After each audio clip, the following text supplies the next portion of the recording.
The title of this video suggests an exciting and riveting plot about a dangerous dragon and a hapless young squire. And though this isn't about that tale, no pun intended, the true story behind the actual dragon's tale is much more real with more sorrow than any fantasy could conjure.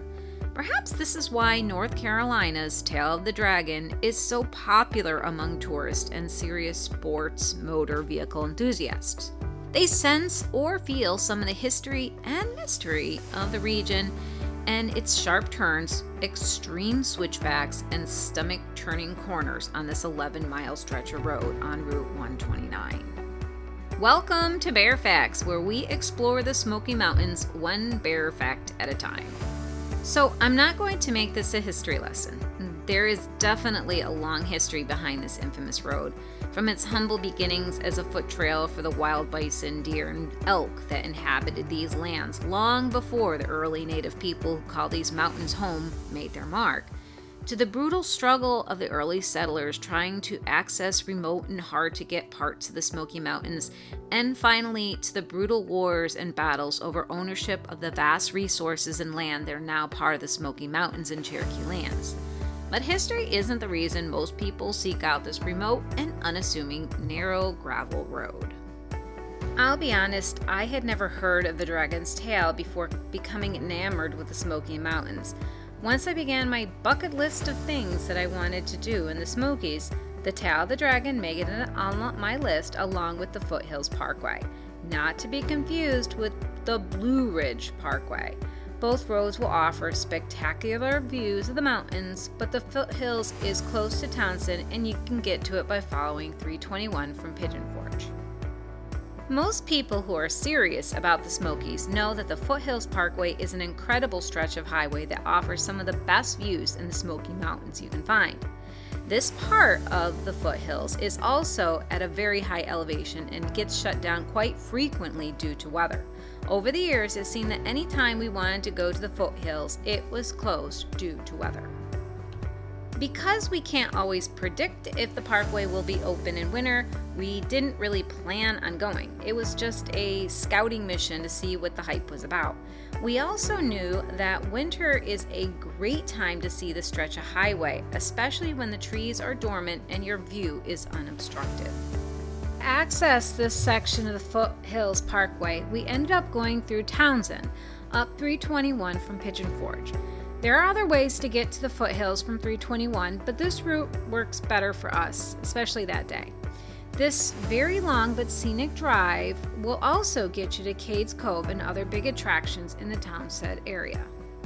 We knew the parkway was open by checking the Foothills Parkway website. They give up-to-date information on road conditions and closures all the time. And since the sun was out, the roads were clear, I was finally getting to see the foothills myself. There is a lot of hype about the foothills on the forums, so I wanted to see if it was worth it. And boy, was it worth it. We enjoyed the awe-inspiring views and spectacular vistas along the way and really had a good time. And we only saw half of the foothills. Since we started in Townsend, we knew that we were only going to see half the Foothills Parkway. We would have to turn around and go back to where we came from to hit the other end. But when we hit the final mile marker, we were confronted by an amazing view of a large body of sparkling water in distant hills. There was a single sign for the Fontana Dam and Maryville pointing north and south on Route 129. So if I'd done my research, bells might have been going off and I might have been warned that this might be an important road. But I usually leave such logistics to my husband, and traveling with my sister, neither one of us had a clue. We were on an adventure and I wanted to see the Fontana Dam, so we decided to head that way instead of turning around. The next clue we were on an important road was further down. Now keep in mind that there are no signs from this end of the foothills that the Tail of the Dragon is right around the bend. After taking a left from the foothills, the road follows the Chilowee River for a short time before veering away and heading up the mountainside. And this is my one and only time I will mention bathrooms in this video, because other than one closed bathroom you see before heading up the tail, you don't see any. Make sure before leaving Townsend and heading up the foothills that everyone has gone to the bathroom, because between the beginning of the foothills to the tail of the dragon, we saw only one broken bathroom, and the map doesn't show any gas stations until you reach the end of the tail of the dragon. So back to our adventure. What we also began to notice is that the signs and signposts are covered in stickers. It was clear that people had made it a tradition to bring stickers to this particular spot and cover the signs with them. Though we did think this odd, I didn't ponder it too long. The next clue that we were on a special road should have been the sports cars. Yeah, there were a lot of fancy cars, and they were quite literally burning off their brakes and tires on the road. And the smell of burning brakes is one that you will never forget after taking a scenic trip down the mountains in the Smokies. First and second gear should be your friend unless you want to lose your brakes at the worst possible hill. The park doesn't always have guardrails in front of those extreme drops, and you will also notice that the few guardrails you do see are sinking due to erosion and the cliffs sloughing down the hillside. That they might as well act as a ramp to help you get more airtime as you careen off the cliff. Be warned, visiting the mountains with good brakes and decent tires is important. These people were clearly having fun, navigating the tight turns and cranking their wheels to get their vehicles to do things that should never be attempted 2,000 feet above sea level, with turns that, if on foot, I would slow down to take. The last clue, yeah, it took me that long, was the strange people in vans camped out on the roadside photographing cars. The vans were clearly labeled and advertising them as a company or business of some sort. I was seriously creeped out by that. I'm not sure about the privacy laws they might be violating, but it was clear they were profiting from taking photos of passing motorists. So that is when the aha moment happened. What infamous road is in the Smokies and Cherokee Mountains that is famous for extremely tight turns and hills, and also attracts people who want to test, or not test, their braking skills in fancy cars? You got it, we found the tail of the dragon. Now, at this point, my gas was low and we hadn't figured on the issue of bathrooms, so we ended up turning around at the dam view. We got some really great photos and was able to check off another thing off my list. The view was spectacular and it was a really nice surprise finding the road. So, is the trip to the Dragon's Tail worth your time? Well, let's talk pros and cons. So there are several reasons that you might not want to bother with the tail of the dragon, especially if you're visiting for the first time and are limited on time. First is the distance. If you've never been to the Smoky Mountains, the tail of the dragon is a really cool thing to see, but it isn't close to Gatlinburg and Pigeon Forge.